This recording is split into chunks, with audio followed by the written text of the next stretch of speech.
सिद्धेभ्यः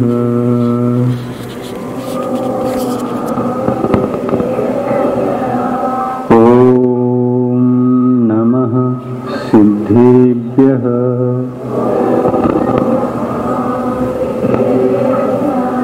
ॐ नमः सिद्धेभ्यः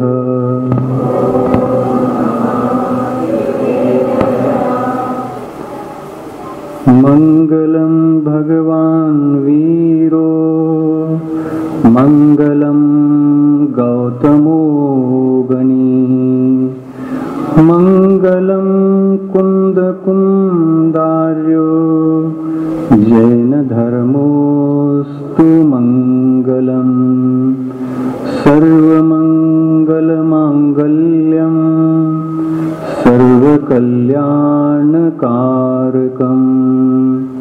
प्रदानं सर्वधर्माणां जैनं जयतु शासनं जैनं जयतु शासनं।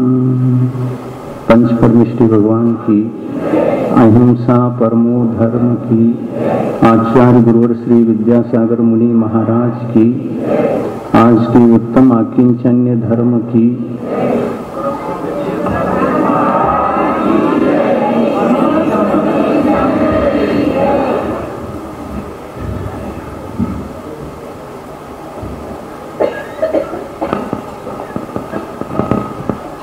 दशलक्षण पर्व संबंधी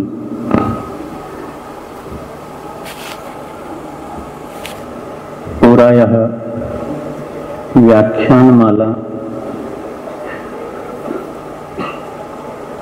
10 दिन का प्रतीत होता है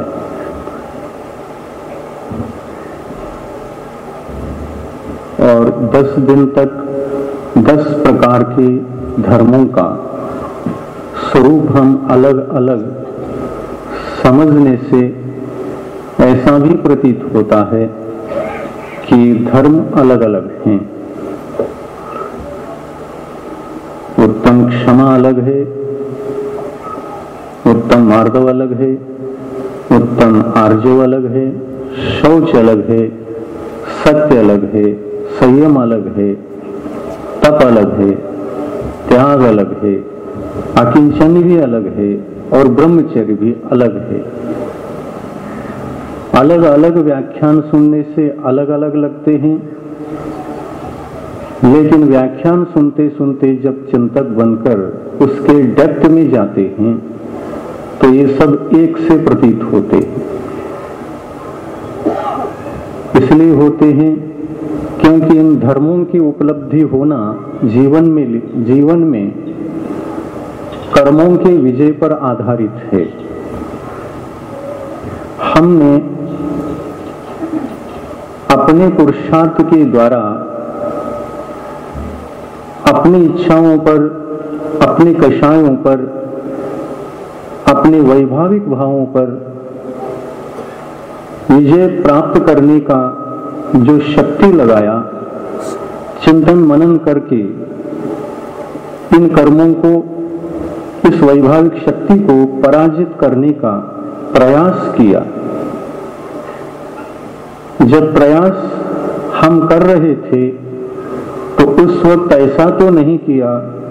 पहले दिन मुनि दीक्षा लेते समय क्रोध को छोड़ा था, दूसरे दिन मान को छोड़ा, तीसरे दिन माया को छोड़ा, चौथे दिन लोभ को छोड़ा और ये 4 दिन तक छोड़ने पर सत्य धर्म उपलब्ध हुआ।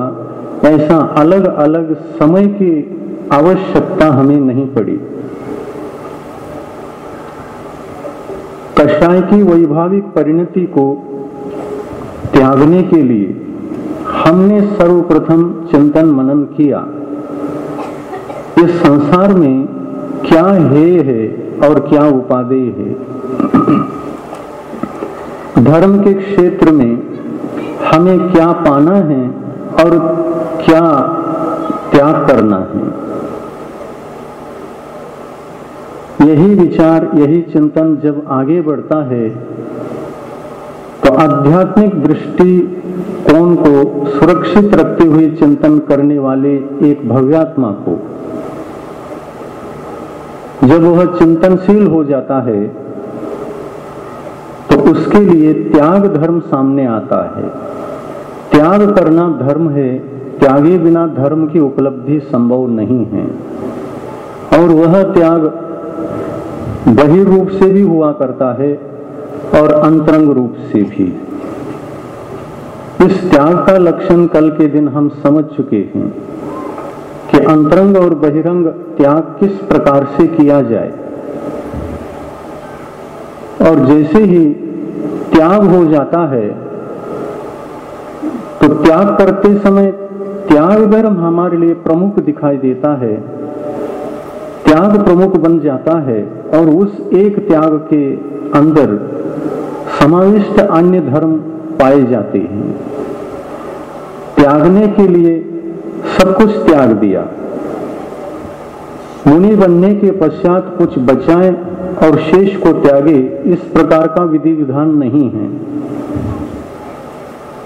बहिर्रूप से भी संपूर्णता का त्याग होता है और अंतरंग से भी संपूर्ण 14 की संख्या में जो परिग्रह होता है उसका भी त्याग हो जाता है। अंतरंग से भी खाली हो गए और बहिरंग से भी खाली हो गए। बहिरंग दो वस्तु थी जिनसे हम जुड़े थे, अनादिकाल से जुड़े हुए सभी हैं। बहिरंग रूप से दो ही वस्तु से हम जुड़े रहते हैं, एक चेतन वस्तु और एक अचेतन वस्तु। अचेतन वस्तुओं में सबसे ज्यादा मोह अपने को यदि रहता है तो धन के प्रति रहता है। धन एक हाथ में है तो सारी दुनिया हाथ में है, ऐसा हम समझते हैं। सारे अधिकार अपने पास में है, ऐसा हम विचार करते हैं। धन है तो सब है, अर्थ है तो अनर्थ नहीं, सब कुछ है, ऐसा ही समझते हैं ना। हाँ, ऐसा ही विचार हमारा होता है। लेकिन धन एक बाहरी वैभव हो सकता है, बाहरी हमारी शक्ति हो सकती है, बाहरी साधन हो सकता है, लेकिन यह साधन सांसारिक जीवन जीने के लिए साधन तो है ही, उसका साधन वह बन सकता है। पर सांसारिक जीवन को भी संसारी प्राणी जब जीने लगता है तो उसको शांति और सुखपूर्वक जीने का जो प्रशस्त रास्ता चाहिए, वह रास्ता भी केवल धन के मात्र से प्रशस्त नहीं हो पाता। केवल धन मिला और हमारे लिए सारे संसार के सुख मिले, ये गारंटी उसमें नहीं ले सकते। क्योंकि ऐसा देखा जाता है संसार में, धन बहुत कुछ है, वैभव बहुत कुछ है, सब कुछ है, लेकिन शांति नहीं और नींद तक नहीं आती। नींद की गोली लेकर के सोना पड़ता है। जितना धन बढ़ेगा नींद की गोलियां बढ़ जाती हैं, ऐसा होता है कि नहीं।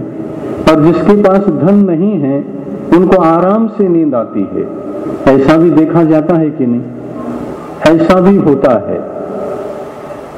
तो देखो, धन हमारे सुख का यदि उपाय है, जीवन में आनंद का, सुख का, शांति का यदि धन उपाय है, तो उसमें ये गारंटी क्यों नहीं, धन भरपूर उपलब्ध हो गया लेकिन हमारे लिए शांति सुख नहीं मिला। ऐसा आखिर क्यों होता है?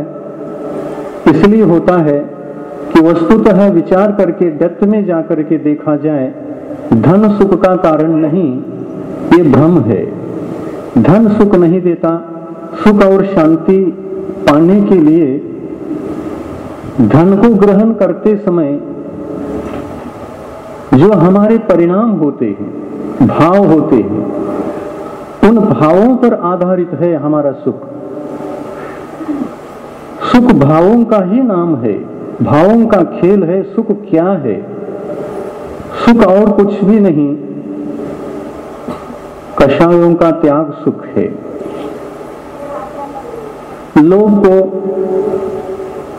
लोभ कषाय का प्रयोग धन को प्राप्त करते समय अवश्य होता है। जिसके पास लोभ कषाय नहीं है वो धन की इच्छा नहीं करेगा। धन की प्राप्ति के लिए कषाय अनिवार्य है, इच्छा अनिवार्य है।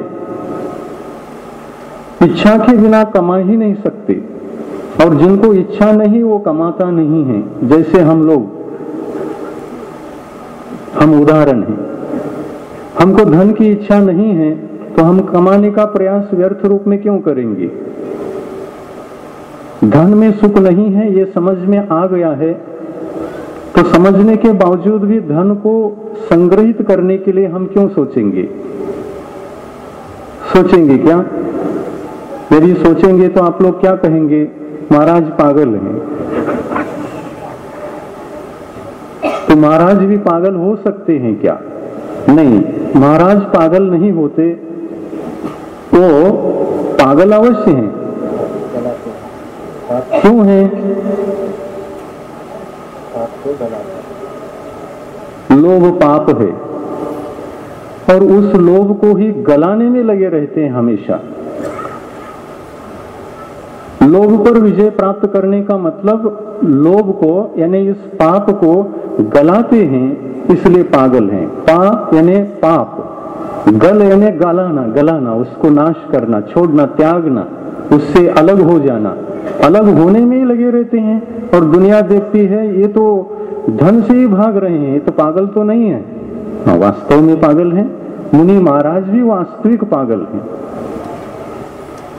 क्योंकि वो धन से भागते रहते हैं। और धन क्या है, लोभ क्या है, सुख क्या है, दुख क्या है, शांति क्या है, अशांति क्या है, ये सारी बातों का चिंतन जिसके पास होता है वो धन से भागने वालों को देख करके पागल नहीं कह सकता। उनकी दृष्टि धन को ग्रहण करने के बजाय धन से ही दूर होते जा रहे हैं, ऐसा देख करके पागल कहता था। लेकिन उस व्यक्ति को ये सारी बातें यदि पता हो, इस बात का ज्ञान हो कि धन सुख का कारण नहीं है, इसलिए ये धन से दूर हो रहा है, तो उनको पागल कहेगा क्या? पहली जो दृष्टि थी विचार करने की, उस दृष्टिकोण से वह पागल कह ही नहीं सकता। अब दृष्टि उसकी भी बदल गई। वो सोच रहा है कि धन से बच रहा है, धन से अलग हो रहा है, धन से भाग रहा है, तो ये निश्चित रूप से धन्य हो रहा है। धन से भागने वाला धन्य होता है। यही सही है कि गलत है? यही सही है। और सही रास्ते पर चलते क्यों नहीं आप लोग? ये भी सही है, हम नहीं चल रहे हैं, ये भी सही है। और चल क्यों नहीं पा रहे हैं इसका विचार नहीं करते हैं, यह भी सही है। और यदि विचार करेंगे तो जिसको सही है अभी तक कह रहे थे वो सब गलत है।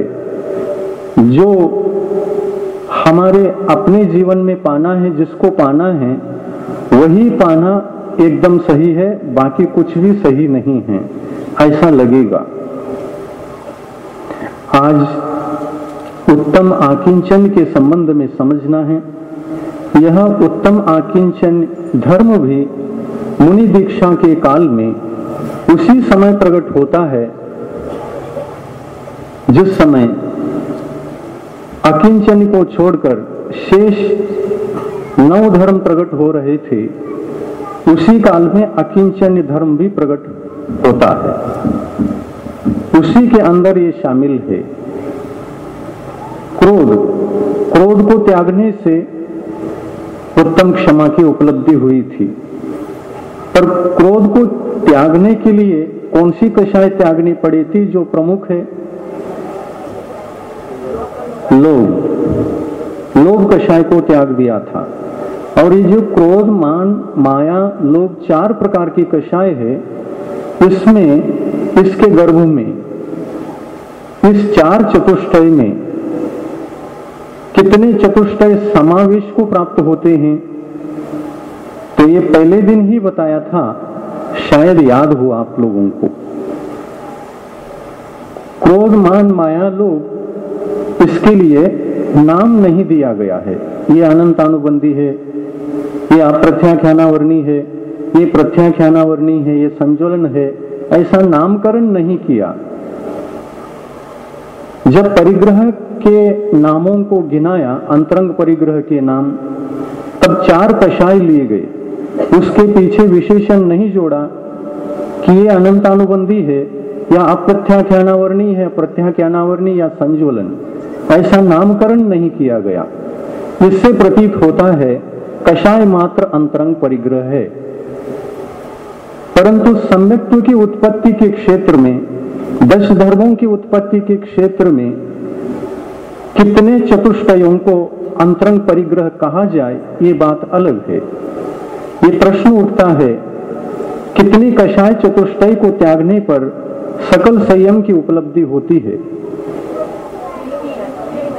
तो इस बात को भी क्लियर किया था विगत प्रवचनों में कि 12 कषायों को त्यागने से संयम की उत्पत्ति होती है।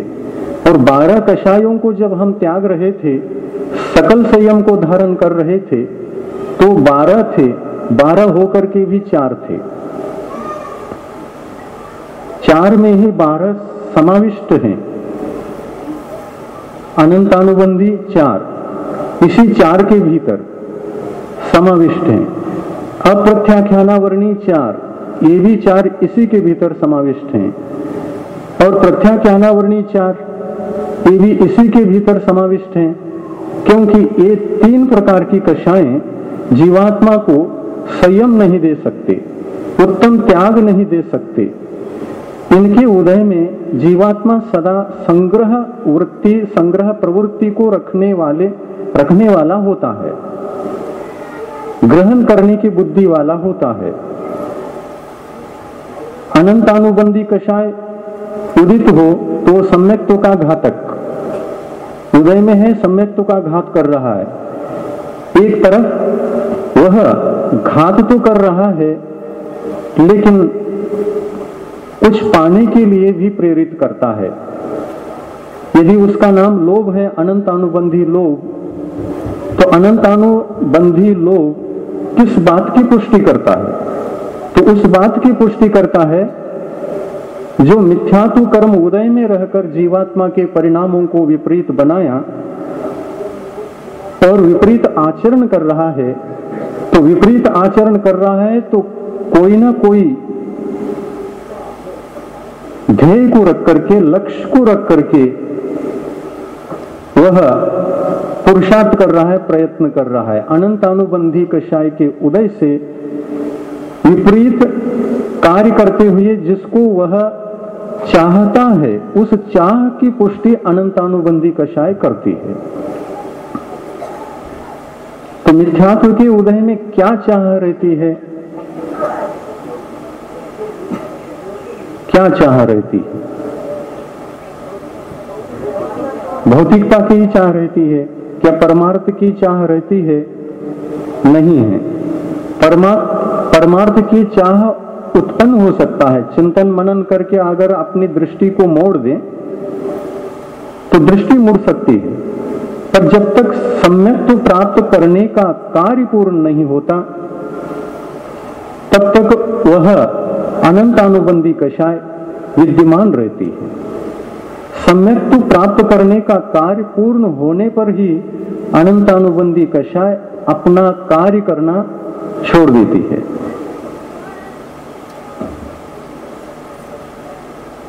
तब तक 5 लब्धियों में, आपने कभी सुना है शास्त्रों में 5 लब्धियां भी लगती हैं सम्यक दर्शन को पाने के लिए।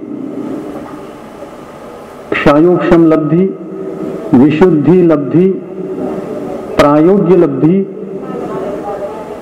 देशना लब्धि, प्रायोग्य लब्धि और करण लब्धि, ये 5 लब्धियां हैं। इन लब्धियों के काल में अनंतानुबंधी कषाय है। ये अनादि से जीवात्मा के साथ चला आ रहा है, पर ये किस प्रकार से होती है अनंतानुबंधी? मंद रहती है या तीव्र रहती है, क्या समझा जाए? लब्धि के काल में सम्यक दर्शन प्राप्त करने का पुरुषार्थ बनाया, लक्ष्य बनाया और विशुद्धि को बढ़ाता जा रहा है, अपने विचारों में परिवर्तन लाता जा रहा है। श्रद्धा जो विपरीत थी, उस विपरीत श्रद्धा को पलटा के समीचीन श्रद्धा के रूप में ढलता जा रहा है।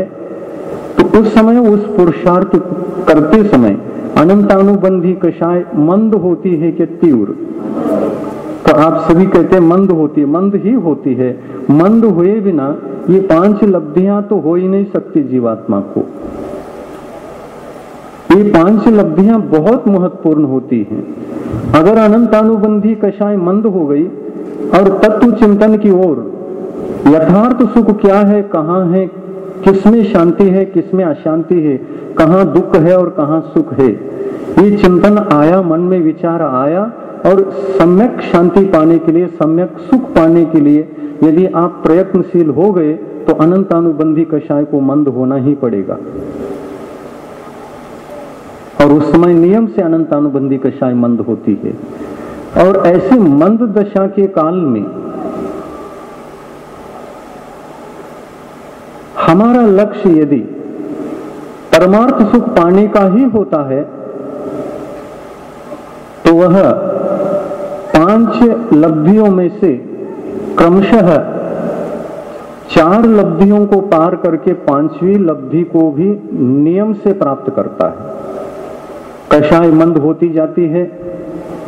लक्ष्य की पूर्णता के लिए, लक्ष्य को साधने के लिए साधक पीछे नहीं हटता, भव्यात्मा पीछे नहीं हटता। वह अपने विचारधारा को परमार्थ सुख के लिए प्रगाढ़ बना देता है। और ऐसी प्रगाढ़ अवस्था जब आती है तो 4 लब्धियों को पार करके 5वीं लब्धि में भी पहुंच जाता है। और यदि 5वीं लब्धि में पहुंच गया तो ध्यान रहे वह लौट करके नीचे नहीं आता। निश्चित रूप से सम्यक दर्शन की उपलब्धि उनको अंतर मुहूर्त के अंदर अंदर हो जाती है। ये ध्येय पर डिपेंड होता है, लक्ष्य पर। 2 सुख हैं, एक परमार्थ और एक सांसारिक।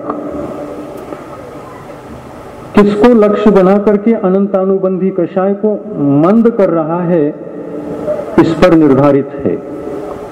अनंतानुबंधी कषाय मंद 2 तरह से होती है।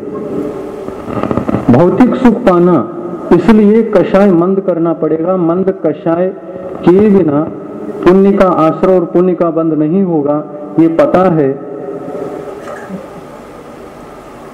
ये पता है मंद करने से ही विशुद्धि बढ़ती है, विशुद्धि से पुण्य बंध होता है और पुण्य का फल फलीभूत होता है। ये पहले से ही पता हो। और लक्ष्य हमारा यदि भौतिकता हो, सांसारिक सुख हो, ध्यान से सुनना, नींद नहीं करना इस टाइम में, अच्छी बातें हैं। भौतिकता यदि लक्ष्य बना करके, भौतिक सुख को लक्ष्य बना करके उसको पाने के लिए कषाय मंद करता है तो कर सकता है, करता ही है। और ऐसा करते भी हैं लोग। यदि चिल्लाने से कोई धन देता है ऐसा विश्वास रखते हैं तो चिल्लाने से धन नहीं मिलता है तो आप क्यों चिल्लाएंगे, क्यों कषाय को तीव्र करेंगे? आप जहां भी जाएंगे इतने विनयशील होकर के जाएंगे, इतने विनयशील होकर के जाएंगे, इतने मंद कषाय बनेंगे कि वो सामने वाला प्रभावित होकर के वो आपको काम करके दे देता है। तो कषाय की मंदता का परिणाम ये है कि कषाय को मंद करने से परिणाम विशुद्ध होते हैं और विशुद्ध परिणामों का प्रभाव दूसरे पर पड़ता है और कर्म तुरंत फल देता है, या नहीं भी दे तो कालांतर में फल तो देता ही है। इस पर जिसको विश्वास रहता है कालांतर में फल मिलता ही है। तो अनंत अनुबंधी कषाय को मंद करके हम सर्वों में भी उत्पन्न होते हैं। देखो, विशुद्धि का और इस पुरुषार्थ का ही परिणाम है। शुक्ल लेशा रख करके हम सर्वों में ज्यादा से ज्यादा ऊपर ऊपर हम जा सकते हैं, तो 9 ग्रेविक तक जा सकते हैं। सुन रहे हैं ना? क्या थक गए हैं? नहीं है, नींद तो नहीं आ रही? बस पार पड़ गया, 2 ही दिन बच गया है, चिंता नहीं करो। हाथी पार हो गया, पूंछ ही भर अटक गई है।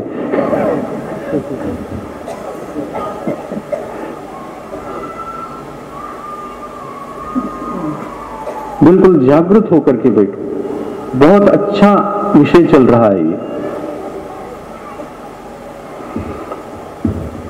अनंतानुबंधी कषाय को मंद करते हुए क्या भौतिक सुख को उत्कृष्ट रूप से प्राप्त नहीं कर सकते?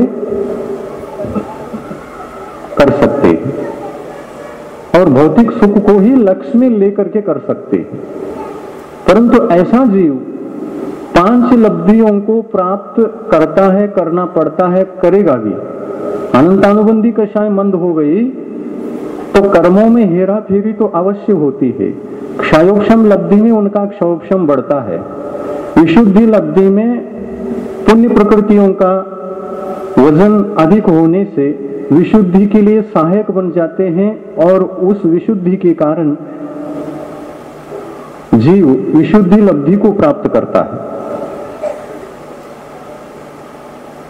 वही विशुद्धि है जिससे पुण्य प्रकृतियां बढ़ गई, पाप प्रकृतियां घट गई, और परिणामों में ऑटोमेटिक विशुद्धि बढ़ती जा रही है। परिणाम उज्जवल होते जा रहे हैं, होते ही हैं उज्जवल। ये किसका परिणाम है? क्षयोक्षम लब्धि का परिणाम है।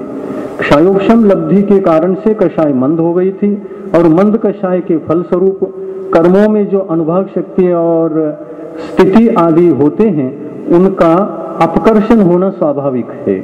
पाप प्रकृतियों में अपकर्षण और पुण्य प्रकृतियों में उत्कर्षण स्वाभाविक रूप से होता है। महाराज, ये क्या है उत्कर्षण अपकर्षण? उत्कर्षण यानी बढ़ना, पुण्य प्रकृतियों में बल बढ़ता है। अपकर्षण यानी घटना, पाप प्रकृतियों में फलदायक शक्ति जबरदस्त जो होती है, बहुत दुख दे सकते हैं, उनका बल घटता है, अपकर्षित होता है। तो पाप प्रकृति की शक्ति का घटना और पुण्य प्रकृति की शक्ति का बढ़ना, ये उसी समय हो जाता है क्षयोक्षम बढ़ने पर। और ये जब होता है तो पुण्य प्रकृति मजबूत होकर के हमारे पास संग्रहित होते हैं, और पाप प्रकृतियां ढीले पड़ जाती है। ये कार्य दोनों को होता है। जो भौतिक सुख को लक्ष्य बना करके चल रहा है उनको भी मंद कषाय करने से, और जो परमार्थ क्षेत्र के सुख को लक्ष्य बना करके सम्यक दर्शन की उपलब्धि का प्रयास कर रहा है, उनके लिए भी ये होता है। कहा है शास्त्रों में, भव्य और अभव्य जीव को भी, जिनको कि सम्यक दर्शन होने की कोई गारंटी संभावना कुछ भी नहीं रहती, अभव्य जीव को भी 4 लब्धियां उत्पन्न होती हैं, और भव्य जीव को भी 4 लब्धियां प्राप्त होती हैं। भव्य अभव्य को सामान्य है 4 लब्धियां प्रकट होना, लेकिन भव्य जीव और अभव्य जीव यदि भौतिक लक्ष्य बना करके आगे बढ़ते रहते हैं तो इन दोनों को 4 ही लब्धियां होंगी। और जो परमार्थ को लक्ष्य बना करके आगे बढ़ता है उनको 4थी लब्धि के पश्चात 5वीं लब्धि भी होगी। और जिनको करण लब्धि नामक 5वीं लब्धि होगी वो नियम से सम्यक दर्शन को प्राप्त करके ही रहता है। अंतर मुहूर्त में सम्यक दर्शन को प्राप्त करने के लिए ज्यादा समय नहीं लगता, लक्ष्य बनाना पड़ता है। जैसे कि आप लोग 10 दिनों में बहुत व्याख्यान सुना, बहुत प्रवचन सुने, भावों में उथल पुथल हो गया, और आप लक्ष्य बना करके चलने लगे, प्रतिज्ञा भी करने लगे, और बहुत सोचने लगे, चिंतक बनने लगे। ये सब कुछ अच्छा लक्षण है। भौतिक सुख क्या था इसका परिचय करा के देने पर आपका इधर आकर्षण बढ़ा कि नहीं बढ़ा? और ये धर्मानुष्ठान सभी परमार्थ सुख के लिए करने का संकल्प मुझे लेना चाहिए। और ले लिया क्या नहीं लिया? ले लिया। पूजा करते समय अवश्य ले लिया। भौतिक सुख को लक्ष्य में नहीं रखना, ये ऑटोमेटिक मिलते हैं। क्यों लक्ष्य में नहीं रखना? ये ऑटोमेटिक मिलने वाली चीज को मांगने की क्या जरूरत है? दुकान में किसी एक चीज को खरीदने गए हैं और दुकानदार स्वयं कह रहा है कि इस चीज को खरीदोगे पैसा देकर तो पीछे से जो ये एक और वस्तु है ये आपको गिफ्ट कहें कि क्या अपने आप मिलता है, फ्री में, फ्री कर सकते हैं, गिफ्ट नहीं। गिफ्ट में क्यों देगा वो? फ्री में मिलता है। ये वस्तु खरीदोगे तो ये वस्तु आपको फ्री में मिलेगी, तो आपको बहुत अच्छा लगता है और वस्तु आप खरीद लेते हैं। ऐसा ही हम दुकानदार हैं, हम अपना माल बेच रहे हैं।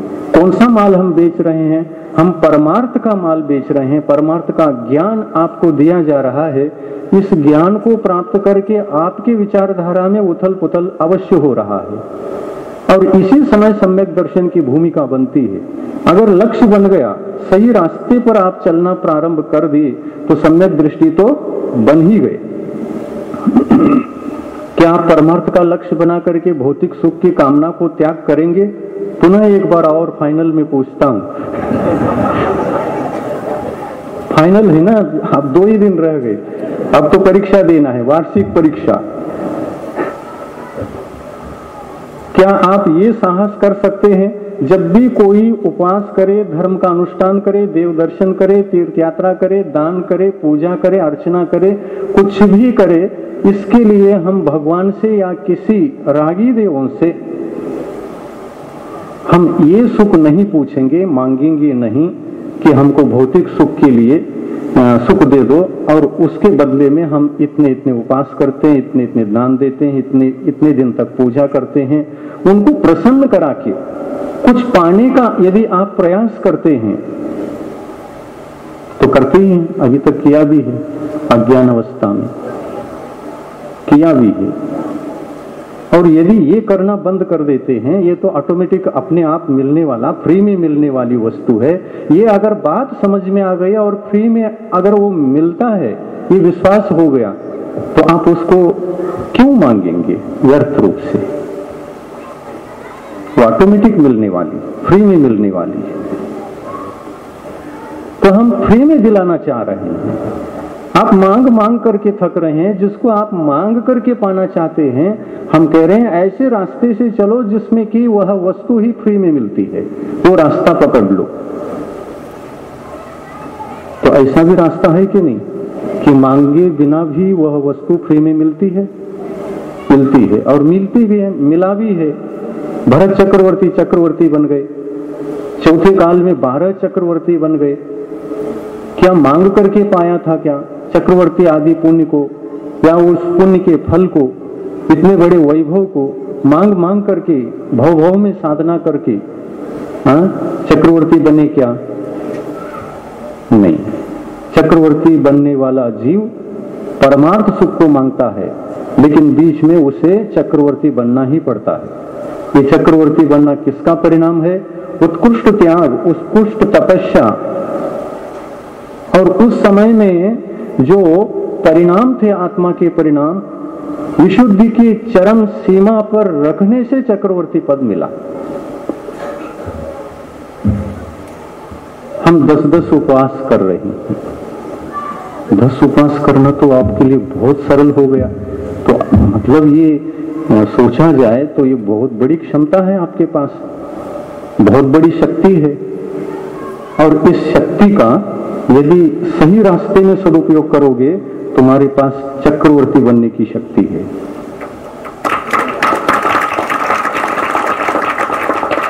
लेकिन विशुद्धि अपेक्षित है, लेकिन जरा विवेक की जरूरत है। बिन मांगे मोती मिले, ये पता नहीं था। मांगे बिना भी हम बन सकते हैं क्या, यही पता नहीं था। और चक्रवर्ती बनने के लिए कुछ मांग रख करके, शर्त रख करके हम इतनी शक्ति का दुरुपयोग कर रहे थे। उस दुरुपयोग को रोकने का प्रयास 10 दिनों में हुआ। ये दुरुपयोग करने का कार्य है। शक्ति का दुरुपयोग नहीं करो, विशुद्धि बढ़ाओ। उपवास से केवल विशुद्धि बढ़ाओ, परिणामों को इतना शुद्ध रखो कि उन शुद्ध परिणामों के कारण से केवल पुण्य का बंध, ऐसा पुण्य का बंध हो जाए जो पुण्यानुबंधी पुण्य होता है, और वो बंध गया उस विशुद्धि के कारण से बंधता भी है। भगवान महावीर ने कहा ही है, जो विशुद्धि को कामना रहित होकर के विशुद्धि को बढ़ाता है, उसके लिए सम्यक दर्शन भी प्राप्त होता है, सम्यक ज्ञान भी प्राप्त होता है, सम्यक चारित्र भी प्राप्त होता है। ये रत्नत्रय स्वरूप धर्म तो प्राप्त होता ही है, लेकिन इस रत्नत्रय स्वरूप धर्म को प्राप्त किए बिना तो कोई चक्रवर्ती बन ही नहीं सकता। आज तक जितने भी चक्रवर्ती बने हैं रत्नत्रय की उपासना से बने। रत्नत्रय की ही महिमा है कि चक्रवर्ती पद की प्राप्ति होती है, और जो कामना रख करके करता है वो चक्रवर्ती नहीं बन पाता। और फिर क्या किया था? 10 उपास किया था। 16 कारण में तो 16 उपास किया उन्होंने, लेकिन चक्रवर्ती पद से हाथ धो के बैठ गया। क्यों ऐसा हुआ? अज्ञान के कारण। क्या कमी थी? सोच नहीं पाया कि चक्रवर्ती पद ऐसा मिलता है क्या ऐसा मिलता है, फ्री में मिलता है या उसको मांगना पड़ता है, याचना करनी पड़ती है, यही पता नहीं था। और वही पता न होने से चक्रवर्ती नहीं बना तो क्या बना? एक सामान्य एक सेठ साहूकार बन गया। तो मांगने का परिणाम इतना ही है, और मांग को समाप्त करके यदि करेंगे तो चक्रवर्ती पद फ्री में मिलता है, और हमारा लक्ष्य मोक्ष रूपी संपदा को खरीदना है। उद्देश्य मोक्ष का है, लेकिन चक्रवर्ती पद फ्री में है। आप सेठ साहूकार क्यों बनने जा रहे हैं? चक्रवर्ती बनो ना फ्री में। मांग मांग करके सेठ साहूकार बन गए। चक्रवर्ती बनने की शक्ति जहां थी वहां पर साहूकार बन गए। कोई गलती हो रही कि नहीं हो रही? इसी अपराध को, इसी गलती को, इसी अज्ञान को सुधारने का नाम है सम्यक ज्ञान। हमारे पास ज्ञान तो है, लेकिन सम्यक समीचीन ज्ञान नहीं है। और जिसके पास समीचीन ज्ञान नहीं होता, वहां पर कोई भी कार्य सिद्ध समीचीन रूप से नहीं हो सकता। यदि हम कामना रखते हैं तो भगवान महावीर कहते हैं, कामना रखने वाला जीव, भौतिक सुख में कामना रखने वाला जीव सशल्य होता है, शल्य सहित होता है। मायाशल, मिथ्याशल और निदान शल्य, ये 3 प्रकार के शल्य हैं। इन तीनों प्रकार के शल्यों से युक्त हो जाता है कामना करेगा तो। क्यों शल्य से युक्त होता है? कामना करेगा तो ये मिला क्या नहीं मिला, मिलेगा क्या नहीं मिलेगा, रात दिन चिंतनशील रहता है। और नहीं मिलने की कुछ ऐसी संभावना उनको लगती है, मिलेगा क्या नहीं मिलेगा, तो नींद की गोली भी खाकर सोना पड़ सकता है कि मिलना चाहिए, नींद नहीं आ रही, वो मिलेगा क्या नहीं पहला बताओ। वो नींद की गोली खानी पड़ेगी इधर भी।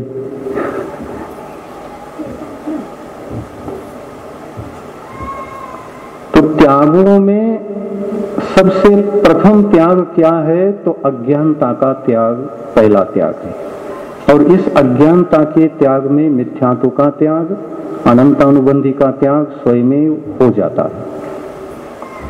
ज्ञान समीचीन हो गया तो चिंता करने की बात नहीं है, सब कुछ सद गया।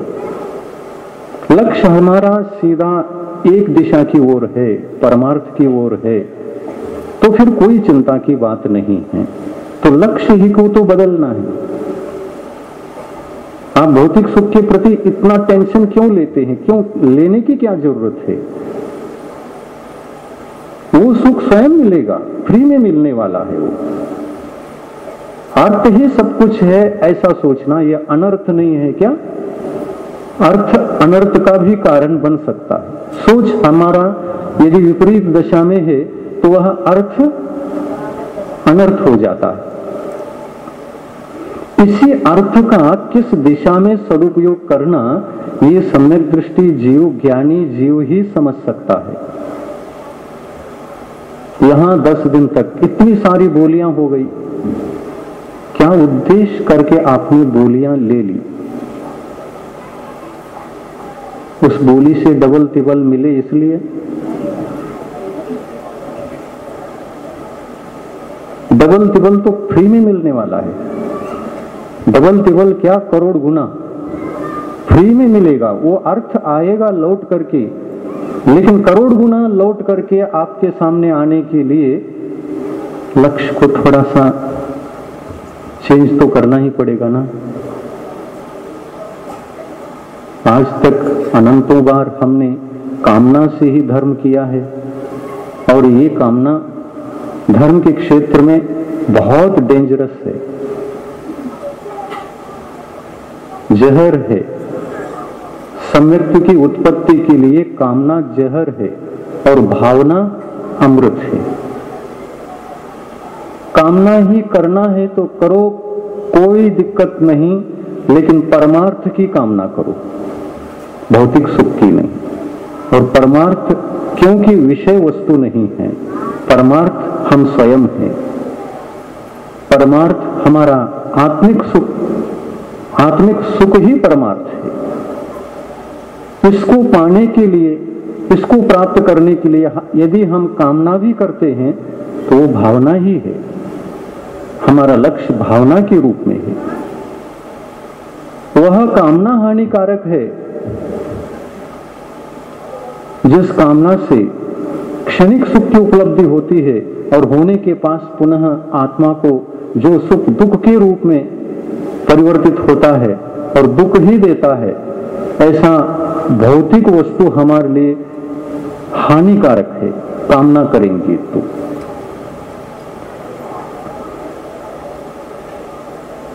क्या करना पड़ेगा? करना ये पड़ेगा, अज्ञान को त्याग करना पड़ेगा। और अज्ञान दूर हो गया तो सम्यक ज्ञान आ गया, और सम्यक ज्ञान के माध्यम से जो भी धर्मात्मा काम करेगा वो सही दिशा में करेगा। और सही दिशा में यदि ये काम होने लग जाए तो चक्रवर्ती पद भी फ्री में है, तीर्थंकर पद भी फ्री में है, क्योंकि कामना सहित कोई तीर्थंकर नहीं बन सकता। वहां पर 16 कारण भावनाएं भानी पड़ती है। किसी भी शास्त्र में ये नहीं लिखा गया है तीर्थंकर प्रकृति के बंध के लिए 16 प्रकार की कामना करो। एक एक भावना की यहाँ पूजा हो रही है कि एक एक कामना की पूजा हो रही है? भावना की पूजा हो रही है। तीर्थंकर पद भावना से प्राप्त होता है। यही फर्क है कामना और भावना में। यदि कोई अंतर है तो यही महान अंतर है। कामना उसी को कहना चाहिए जो हमारे विषय कषाय के लिए कारणीभूत हो। विषयों की कामना ही असली कामना है, परंतु परमार्थ की कामना, मोक्ष की कामना, आत्म सुख की कामना, ये कोई कामना ही नहीं है, वो भावना ही है। लक्ष्य भी बना लिया है और वह होता है ठीक, नहीं होता है ठीक। हमारी विशुद्धि तो बढ़ रही है, हमारी विशुद्धि के माध्यम से हमारी कर्म की निर्जरा भी हो रही है, हमारे लिए कर्मों का संवर भी उपलब्ध हुआ है। तो हमारे लिए कामना करने की क्या जरूरत है? मोक्ष में भी यदि आप कामना नहीं करते हैं तो बहुत बड़ी बात है। बहुत उदार हैं आप, बहुत अच्छे हैं, लेकिन भावना तो करना पड़ेगा ना, भावना तो भाना पड़ेगा ना। दर्शन विशुद्धि, सम्यक दर्शन को निर्मल रखने की भावना तो करनी ही पड़ेगी, और भावना का कार्य भी साकार रूप से करना पड़ेगा। 16 कारण भावनाओं में से प्रथम भावना का नाम क्या है? दर्शन विशुद्धि। इसको प्रथम नंबर में रखा। प्रथम नंबर में इसको क्यों रखना पड़ा? क्यों रखा? हाँ, क्यों रखा होगा पहले नंबर में? क्योंकि इस भावना के बिना शेष भावनाओं की कोई कीमत नहीं है, जीरो है। 15 प्रकार की भावनाओं को खूब उगाओ, उससे कुछ भी नहीं होना है। जैसे भूसे को पेलने से तेल नहीं निकलता, वैसे 15 प्रकार की भावनाओं को खूब पेल पेल करके देख लो, उसमें से कुछ भी तथ्य सार निकलने वाला नहीं है। परंतु एक दर्शन विशुद्धि भावना उससे जुड़ गई, उन 15 भावनाओं से जुड़ गई। 15 भी छोड़ो, किसी एक से ही जोड़ दो उसको, जो आपकी भावना फेवरेट भावना है। कौन सी फेवरेट है आपको? नहीं, सबका अलग अलग रहता है, इसलिए ये तत्व की व्यवस्था, सिद्धांत की व्यवस्था ऐसी है कि 15 के 15 भावनाओं में सभी 15 सभी फेवरेट हो, ऐसा किसी का नहीं हो सकता। उसमें भी देखो, सभी पेपरों में एक सा नंबर कोई प्राप्त नहीं कर सकता। कहीं 80 लेगा, कहीं 90 लेगा, कहीं 95 लेगा, कहीं 75 लेगा। सब अलग अलग नंबर ही, सब पेपरों में अलग अलग नंबर आएगा, लेकिन उसमें से जो फेवरेट होता है उसमें सबसे ज्यादा आता है कि नहीं? उस पेपर में सबसे ज्यादा मार्क मिलते ही कि नहीं? मिलते हैं। तो वैसे यहां पर भी यानी क्या, हाँ, रैंक, इसमें रैंक लाना पड़ेगा, पर उस रैंक को लाने के लिए दर्शन विशुद्धि को जोड़कर 15 में से एक को, किसी एक को फेवरेट बनाकर उसी एक को सर्वोच्च विशुद्धि के स्थान पर ले जाते हैं, तो उससे रैंक बन जाता है और तीर्थंकर प्रकृति का बंध हो जाता है। कैसा काम करूं? राजा श्रेणी को कौन सा फेवरेट था? प्रवचन वात्सल्य। प्रवचन सुनने के प्रति इतना प्रेम रखता था, इतना वात्सल्य रखता था कि भगवान महावीर का शायद एक भी प्रवचन नहीं छोड़ते थे वो। और उनको इसीलिए तीर्थंकर प्रकृति का बंध, 60,000 प्रश्न पूछ करके जो विशुद्धि बढ़ाई होगी, वह विशुद्धि ही कारण बनी तीर्थंकर प्रकृति के बंध में। धन्य है वो प्रवचन सुनने वाले। और अपने को भी यदि इसको फेवरेट बनाएंगे ना, विशुद्धि, देखो सबसे ज्यादा आज पंचम काल में तो सबसे ज्यादा विशुद्धि बढ़ाने का कोई मार्ग है, रास्ता है, तो फिर स्वाध्याय है। स्वाध्याय में जितना मन रम जाता है वैसा किसी में नहीं रमेगा, और रमा करके विशुद्धि जितनी बढ़ाया जा सकता है उतनी विशुद्धि किसी अन्य पुरुषार्थ से नहीं बढ़ा सकती। प्रवचन सुनते समय इतना आप रम जाते हैं, 10 दिन तक 1.5 घंटा भी बोले तो आप हिलते डुलते नहीं। सुबह 6 बजे से लेकर 12 बजे तक पूजन होता है, उसमें कमर दुखता होगा वो भी पता नहीं, और यहाँ पर शाम को 3 बजे बैठ करके लगभग 5:30 बजे तक आप प्रवचन सुनते हैं, तब भी कमर नहीं दुख रहा। इसका मतलब ये है कि परमार्थ के प्रति आप बहुत ही समर्पित हो गए, आपके परिणाम उज्जवल हो गए, आप इसी रास्ते पर चल करके कुछ बनना चाहते हैं, ये लक्षण दिखाई देता है। और यही लक्षण सम्यक्त्व का लक्षण है। परमार्थ तत्वों के प्रति ऐसा बैठ करके नींद किए बिना और इधर ही देखते रहते हैं, कांस्टेंट होकर के बैठे हैं, तो ये किसकी रुचि है? परमार्थ की रुचि है कि धन प्राप्त करना उसकी रुचि है? धन प्राप्त करने की रुचि होती तो एक भी बोली ही नहीं लगती।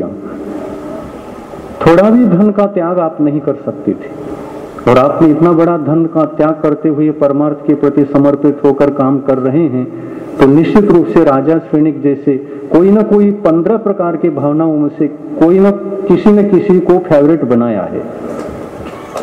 शक्तितस त्याग भावना शायद आपका फेवरेट बन जाए, शक्तितस त्याग भावना, शक्तितस तपो भावना या प्रवचन वात्सल्य, किसी एक को भी अगर आप फेवरेट बनाते हैं तो निश्चित बात है आप अकिंचन धर्म को अंतर मुहूर्त के भीतर प्राप्त करने की क्षमता भी रखते हैं, इसमें कोई शंका नहीं। लेकिन स्त्री पर्याय है, लेकिन एक सावक अवस्था है। हमारे पैर संसार के कीचड़ में फंसे हुए हैं, उनको ऊपर निकालने के लिए क्षमता इस भाव में अगर नहीं है, तो ये फेवरेट भावना तो आपको ये गारंटी दिलाती है, इस भाव में अगर इतनी जिज्ञासा रखते हो तो अगली पर्याय आपकी देव पर्याय तो रहेगी, वो देव पर्याय भी फ्री वाली, वो खरीद नहीं रहे, हम स्वाभाविक रूप से जा रहे हैं। वो एक स्टेशन है, गाड़ी तो वहां रुकेगी हमारी, लेकिन ये गाड़ी कहाँ जाने वाली है? विवेक क्षेत्र में। मनुष्य पर्याय को पाने के लिए जा रही है। और उस मनुष्य पर्याय में वज्र ऋषभ नाराज सनन, उच्च कुल, सम्यक कुल, उत्तम जाति, उत्तम कुल में उत्पन्न होकर के मजबूत शरीर, पुण्य के उदय में मजबूत शरीर प्राप्त करके ये फेवरेट भावना जो पिछले भाव में भाई थी उसको साकार बनाने का अवसर भी विवेक क्षेत्र में अवश्य प्राप्त होगा। तो बनाइए एक फेवरेट, और कम से कम 16 वर्ष इस भावना को भाएंगे तो आपकी आत्मा भी तीर्थंकर बन सकती है। भले ही इस पर्याय में स्त्री हो, भले ही इस पर्याय में पुरुष हो, कोई भी पर्याय में इस भाव में अगर नहीं बना तो अगले भाव में बन सकता है, तीर्थंकर बन सकता है। क्या आप ये समझते हैं कि आप तो अपन तो बहुत सामान्य, क्या तीर्थंकर बन सकते हैं? बस पूजन करके थोड़ा सा अपन विशुद्धि बढ़ा ले और मन को एकाग्र करें और कर्मों की निर्जरा करे, संवर करे, आत्मा का कल्याण करे, बस इतनी ही भावना रखते हैं क्या? नहीं, आपके पास भी तीर्थंकर बनने की क्षमता है, भगवान बनने की क्षमता है, जगत कल्याणकारी उपदेश दे करके मोक्ष प्राप्त करने की क्षमता है। उस क्षमता को उगाड़ना चाहिए क्या दबाना चाहिए? उगाड़ना चाहिए। है क्षमता सबके पास, इसको उगाड़ना चाहिए। इसलिए सच्चे रास्ते पर चलिए, और सच्चे रास्ते पर चलने के लिए अपन को सम्यक दर्शन को अच्छी तरह से निर्मल रखना है। ये 16 प्रकार की भावनाएं सफल होने के लिए सम्यक्त्व का एक सप्लीमेंट्री जोड़नी ही पड़ेगी, अनिवार्य है वो। सम्यक्त्व के बिना 15 भावना कितना भी भालो आप, कुछ फर्क पड़ने वाला नहीं है। फेवरेट 15 को नहीं बनाना है, पहला फेवरेट तो अपना सम्यक्त्व है, पहली भावना है। और दूसरा फेवरेट, दूसरी फेवरेट भावना किसी को भी आप आधार बना लो और उसके माध्यम से विशुद्धि को बढ़ा लो। जैसे राजा श्रेणिक ने प्रवचन वात्सल्य को बनाया था, प्रवचन सुनने के प्रति बहुत प्रेम रखते थे और भगवान महावीर से ऐसे जुड़े कि उनसे जुड़ करके उनके जैसे ही बन गए। वो भी तीर्थंकर और भविष्य में जाकर ये भी तीर्थंकर। आज भले ही नरक में हो, लेकिन तीर्थंकर बनने का जो पुण्य होता है उस पुण्य को साथ लेकर के गए हैं। 7वें नरक में जाने वाले थे, आज वे पहले नरक में गए। अपराध का फल तो मिलता ही है, आयु कर्म का बंध एक बार होता है तो फिर छूटता नहीं है। नरक गति को गलती करके अज्ञान अवस्था में बांध लिया था और गति का बंध पड़ गया तो वो छूटने वाला नहीं है। तो बंध पड़ गया, अब नरक तो जाना पड़ा। लेकिन तीर्थंकर प्रकृति का बंद करने से, सम्यक दृष्टि होने से और उसमें भी क्षायिक सम्यक दर्शन प्राप्त करने से, उत्कृष्ट सम्यक दर्शन क्षायिक, उसको प्राप्त करने से किस नरक में गए वो आज? पहले नरक में। और आयु कितनी घट गई? 33 सागरोपम की आयु घट करके केवल 84,000 वर्ष की रह गई। यानी इसकी तुलना समुद्र में जितना जल है उस जल में से 84,000 बूंद को बाहर निकालो, इतना फर्क, आयु में इतना फर्क हो गया। समुद्र में कितने बूंद हैं? तो उतने वर्ष हैं, उतने वर्ष तक 7वें नरक में रहना पड़ता है। और सम्यक दर्शन का और किसका? तीर्थंकर प्रकृति का, इन दोनों का प्रभाव रहा। तीर्थंकर प्रकृति को बंद करने वाला जीव, एक बात और समझे आप, तीर्थंकर प्रकृति का बंद करने वाला जीव यदि बांध लिया तो मनुष्य पर्याय से ज्यादा तीसरे नरक तक जन्म लेता है, इससे नीचे नहीं।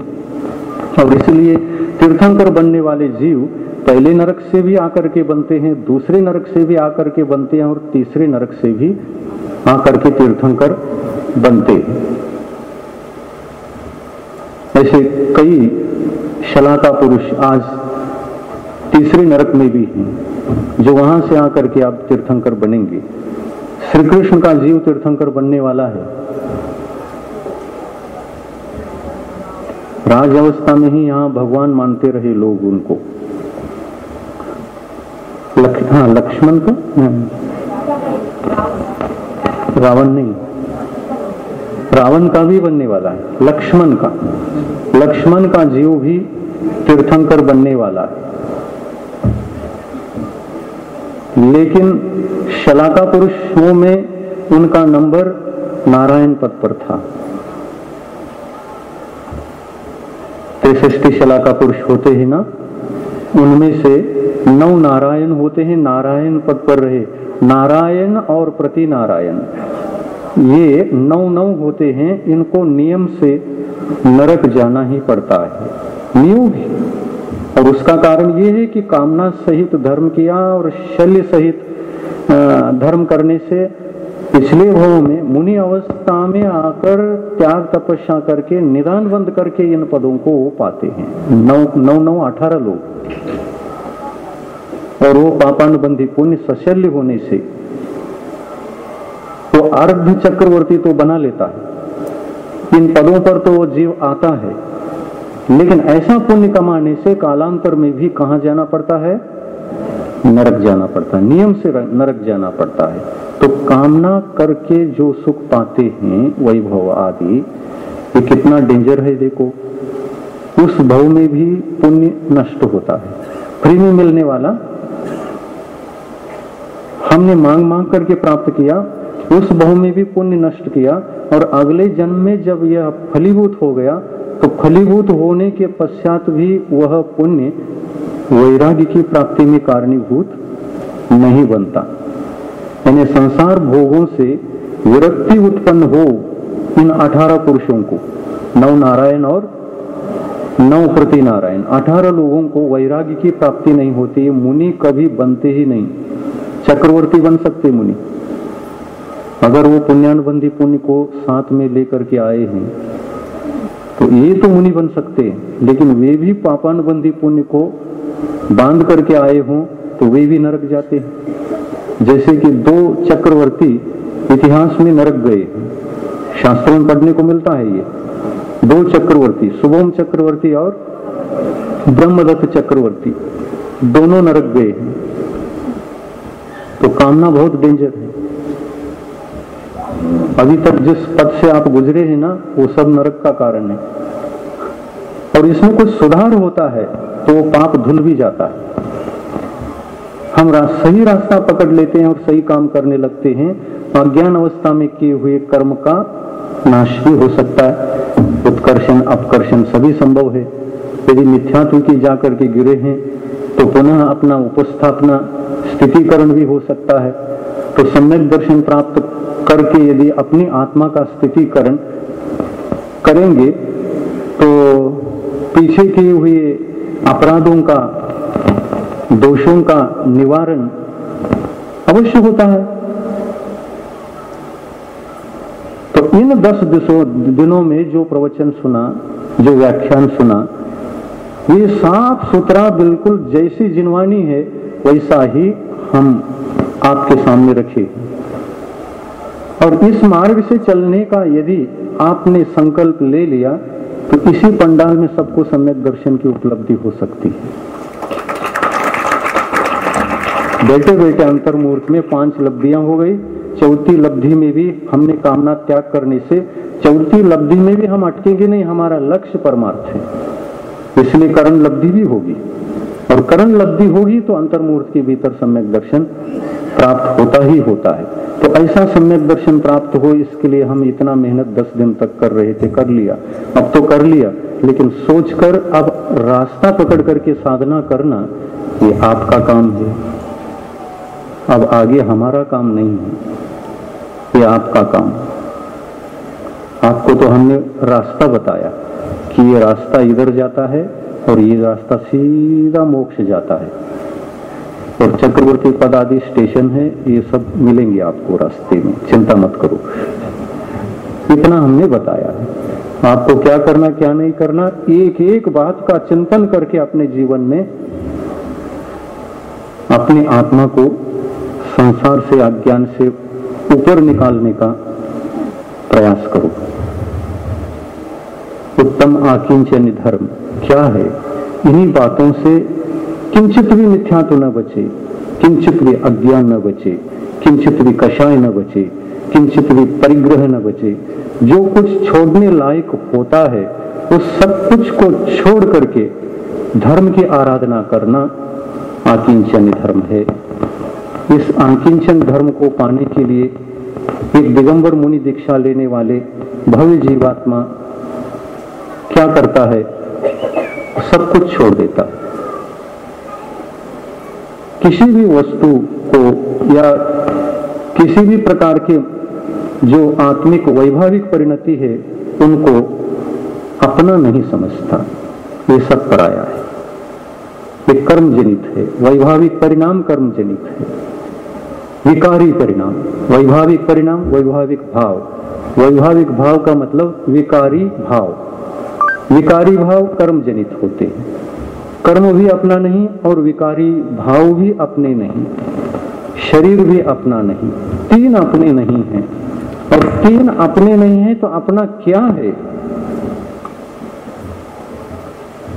ये तीनों अपने नहीं है तो अपना क्या है वो भी पता रहना आवश्यक है।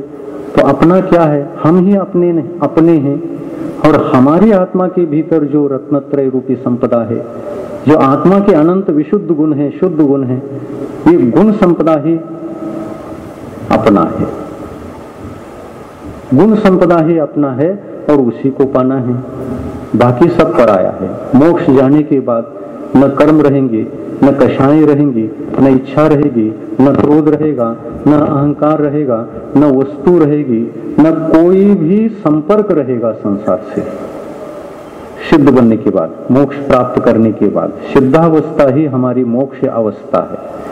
उसको प्राप्त करने के बाद हम बिल्कुल अपने आप में अनंत संपदा को पा करके अपने आप में रहेंगे। अपना क्या है? तो अपने गुण ही अपने हैं, बाकी सब पराया है, सब छोड़ने लायक है। इसलिए कोई बड़ी बात नहीं कि आपने बोली में थोड़ा थोड़ा सा धन दिया, थोड़ा ही दिया है, सब कुछ क्यों नहीं दिया? महाराज उसको भी देंगे, समय आने दो। हम भी दिगंबर मुनि दीक्षा लेकर के किसी न किसी दिन ऐसा पुरुषार्थ करेंगे जिस दिन हमारे पास भी ये 10 धर्म रहेंगे। उत्तम, क्षमा, मार्दव, आर्जव, शौच, सत्य, संयम, तप, त्याग, आकिंचन, ब्रह्मचर्य सब रहेंगे। ब्रह्मचर्य क्या है? तो ब्रह्मचर्य कल एक दिन कल ही समझाएंगे। ब्रह्मचर्य क्या है? थोड़ा सा एक सेंटेंस में। ब्रह्मचर्य क्या है? तो ब्रह्मचर्य यही है कि जो अपना नहीं है उसमें नहीं रमना, जो पराया है, पर है, पर में नहीं रमना। तो कहां रमना? ब्रह्म यानी आत्मा, आत्मा को आत्मा में रमन कराना, ये ब्रह्मचर्य है। पर में नहीं रमना, आत्मा में रमना, ये ब्रह्मचर्य है। और मुनि महाराज सदा ही आत्मा में रमते हैं, क्योंकि पर में रमने योग्य जितनी वस्तुएं थी, चेतन अचेतन, सबका त्याग किया है। तो अपने आप में रम रहे हैं, तो यही उत्तम ब्रह्मचर्य है। अपने में रमना उत्तम ब्रह्मचर्य है, पर में रमना उत्तम ब्रह्मचर्य नहीं। पर में रमना उत्तम ब्रह्मचर्य नहीं। एक श्रावक ब्रह्मचर्य व्रत को ले लेता है तो ब्रह्मचर्य व्रत कैसा ले लेता है? एक देश ले लेता है, अनुवृत्ति बन जाता है, आजीवन पर्यंत लेने का साहस नहीं कर पाता। साहस इसलिए नहीं कर पाता कि अभी अंदर से इच्छा है। तो यही इच्छा दशलक्षण धर्म को विनाश करता है, अपने आप में रमने नहीं देता। आजीवन क्यों नहीं लेते आप? लेना चाहिए, क्योंकि इच्छाओं का त्याग ही धर्म है। तो कहीं भी विषयों की इच्छा न रहना धर्म है। अगर विवाह भी हुआ है तो किस लिए हुआ है? संतान की उत्पत्ति के लिए मात्र हुआ है। कुल दीप को जलाने के लिए मात्र विवाह होता है। विवाह का इतना ही प्रयोजन रहता है। लेकिन हम देखो, विषयों की आशा न छूटने से पर वस्तुओं में रमन करते हैं, पर पदार्थ में रमन करते हैं। ये पर पदार्थ का रमन ही कुशील है। पर में रमना कुशील है, निज में रमना सुशील है, ब्रह्मचर्य। तो संक्षिप्त में कल का प्रवचन भी आज समझ में आ गया। हम तो तैयारी करो, कल के दिन तो परसों के दिन तो ये पंडाल खाली हो जाएगा। होने वाला है कि नहीं? आज उत्तम आकिंचन है, कल परसों के दिन तो खाली। अब उपदेश किसको दे? हम नहीं, जिसको देना था दे दिया। हम अपने में रमेंगे और आप अपने में रमो।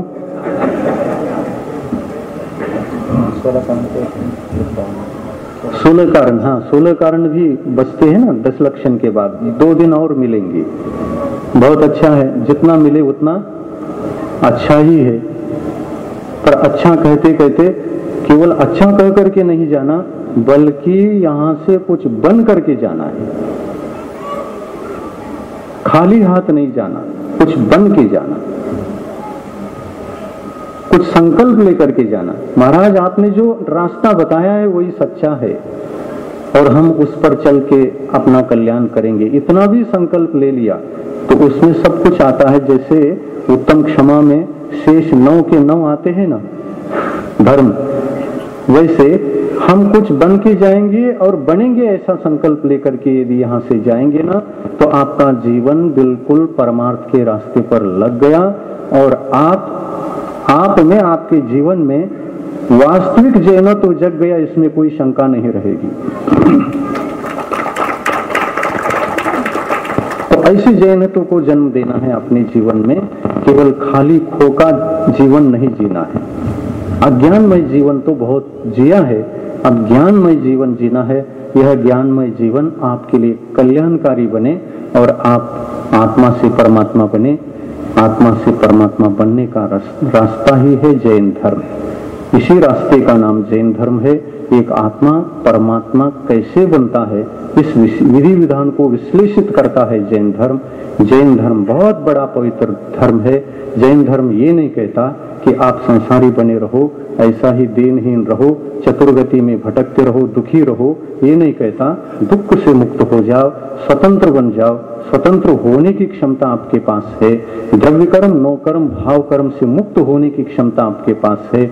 और इससे यदि आप मुक्त बन गए तो निश्चित रूप से आप भी परमात्मा बनेंगे, मेरे समान बनेंगे। मेरे समान बनने के लिए ये उपदेश दिया जा रहा है।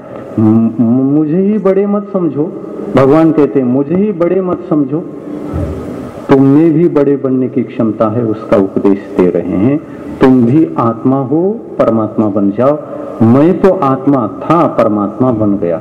ऐसी आत्मा से परमात्मा बनने का यह मार्ग अनादिकाल से सुरक्षित था, सुरक्षित है और अनंत काल तक सुरक्षित रहेगा। नमोकार मंत्र इसीलिए अनादि है क्योंकि भविष्य काल में भी रहने वाला है और भूतकाल में भी यह था, क्योंकि पंच परमिष्टि इस धरती पर अनंत काल से, इस ढाई द्वीप में, जम्बू द्वीप में, भरत क्षेत्र में अनंत काल से है। अब ये कभी कभी क्या होता है, 5 भरत 5 ऐरावत क्षेत्र में कभी 5 परमिष्टि होते भी हैं और कभी नहीं भी होते हैं। काल चक्र यहाँ चलता है। विदेश क्षेत्र में तो निरंतर 5 परमिष्टि होते रहते हैं, वहां विच्छेद नहीं पड़ता। पर भरत 5 क्षेत्र और ऐरावत 5 क्षेत्र, इसमें विच्छेद पड़ता है।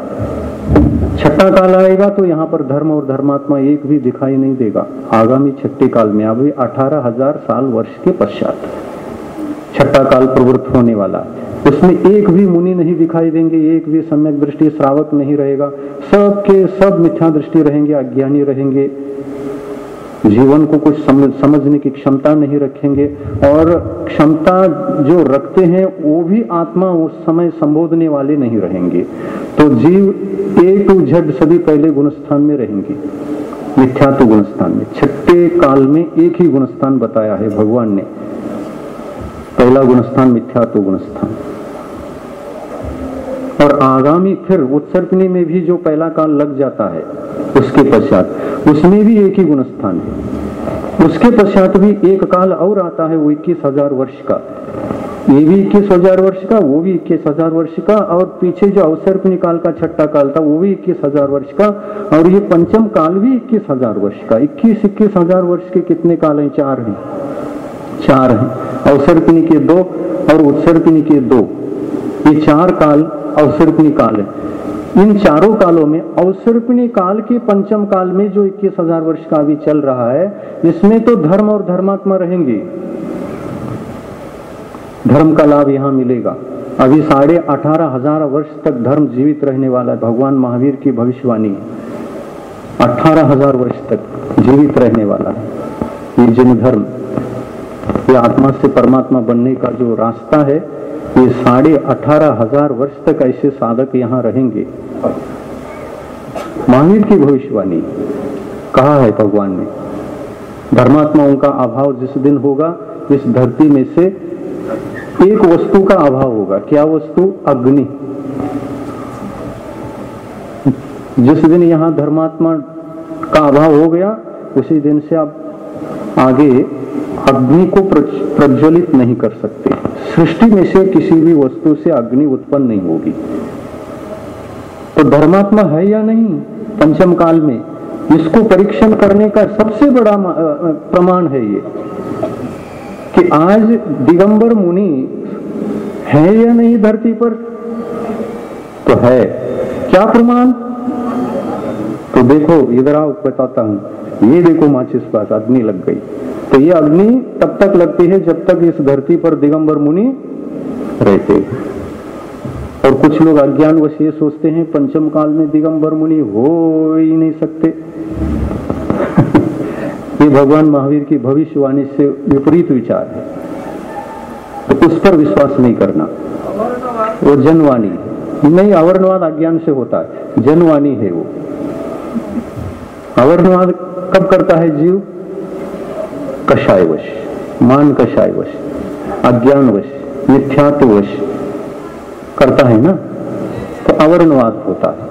केवली सत्संग धर्म देवा वर्णवादो दर्शन मोहनीय से। ये अवर्णवाद करने वाला जीव किस कर्म को पुष्ट करता है? दर्शन मोहनी कर्म को पुष्ट करता है। तत्वार्थ सूत्र में पढ़ते हैं आप, केवली धर्म देवा अवर्णवादो दर्शन मोहनी, बताया है ना। तो वो कर्म बंद नहीं करने वाला जीव विवेक से बोलता है, विवेक से धारणा बना लेता है, विवेक से कुछ कहता है, विवेक से चर्चा करता है, अद्वैत अद्वैत धारणा नहीं बनाता। किसी ने बता दिया और उसको मान लिया, ऐसा नहीं होता। जैन धर्म में बहुत संभल संभल करके एक एक कदम फूंक फूंक करके रख करके चलना पड़ता है, क्योंकि असली मार्ग तो यही है। बहुत विचार, डीप डेप्थ में जाकर के विचार करके चलना पड़ता है।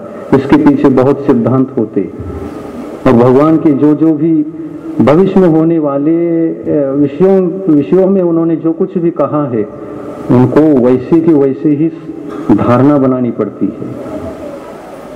पंचम काल में मुनि हो ही नहीं सकते, ये अगर धारणा बन गई तो भगवान की वाणी पर आपको विश्वास नहीं है, और अग्नि पर भी विश्वास नहीं है। अग्नि प्रत्यक्ष दिख रही है और मुनि नहीं होते कह रहे, तो प्रत्यक्ष झूठ है, झूठ धारणा है, विपरीत धारणा है।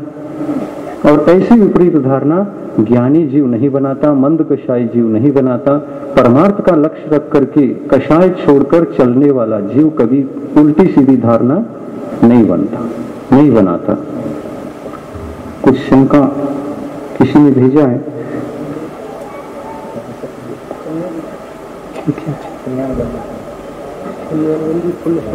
होता है क्या? और फल रहता है? हाँ, किसे होता है? किसी ने एक शंका भेजा है बीच में, उस शंका का समाधान करते हैं और प्रवचन समाप्त हो जाएगा। पुण्यानुबंधी पुण्य साथी से होता है, और क्या होता है? क्या पुण्यानुबंधी पुण्य साथी से, उसका दूसरा नाम ही है साथी से पुण्य। पुण्यानुबंधी पुण्य को ही साथी से पुण्य कहते हैं। साथी से पुण्य का अर्थ इतना भी हो सकता है, जो पुण्यानुबंधी पुण्य में भी उत्कृष्ट पुण्य रहता है उसको साथी से पुण्य कह सकते हैं। जैसे कि तीर्थंकर भगवंतों के पास पुण्य होता है और वो जो पुण्य बंद करते हैं, जैसे कि 13वें गुण स्थान में चले गए तो वहां पर भी पुण्य का बंध उनको होता है, वो साथी से पुण्य है। पुण्यानुबंधी पुण्य में भी साथी से पुण्य तो होता है। ये भगवंतों को बंधता, ये साथी से पुण्य है। और पुण्यानुबंधी पुण्य तो अपन भी कमा रहे हैं, लेकिन इसमें साथी सहता नहीं है। साथी सहता बाद में, कब? जब आप विवेक क्षेत्र जाओगे, तीर्थंकर बनोगे, समोशरण लगेगा, 13वां गुण स्थान बनेगा, पुण्य का बंद होगा, तो वहां साथी से पुण्य का बंद अभी करेंगे। पहले अपने को पुण्यानुबंधी पुण्य बंद करना है और तीर्थंकर बनने का पुण्य अर्जन करके वहां जाने का प्रयास करना है। और क्या पूछा? हाँ, ये पुण्य सम्यक ही रहता है। सातिशय पुण्य भी सम्यक है और पुण्यानुबंधी पुण्य भी सम्यक पुण्य है, लेकिन पापानुबंधी पुण्य जो कामना से बंधता है वो बिगड़ा हुआ पुण्य, विकृत पुण्य है वो, उससे जीव नरक जाता है कालांतर में। भले ही पहली बार में वो स्वर्ग जाए, वहां से आकर के फिर मनुष्य बने, मनुष्य बनने के पश्चात तो नरक आदि गमन एक न एक बार करता है, यानी दुर्गति में उस पुण्य के कारण से जाता है। तो पुण्य कमाते समय भी इतना विवेक रखना पड़ता है कि हम पापानुबंधी पुण्य कमाए क्या पुण्यानुबंधी पुण्य कमाए, ये विवेक रखना पड़ता है। तो पुण्यानुबंधी पुण्य कमाए, तो पुण्यानुबंधी पुण्य के लिए कामना को समाप्त करना पड़ेगा, कामना के रास्ते से चलना ही नहीं। ये पुण्यानुबंधी पुण्य को बांधने का रास्ता है। अहिंसा परमो धर्म की जय।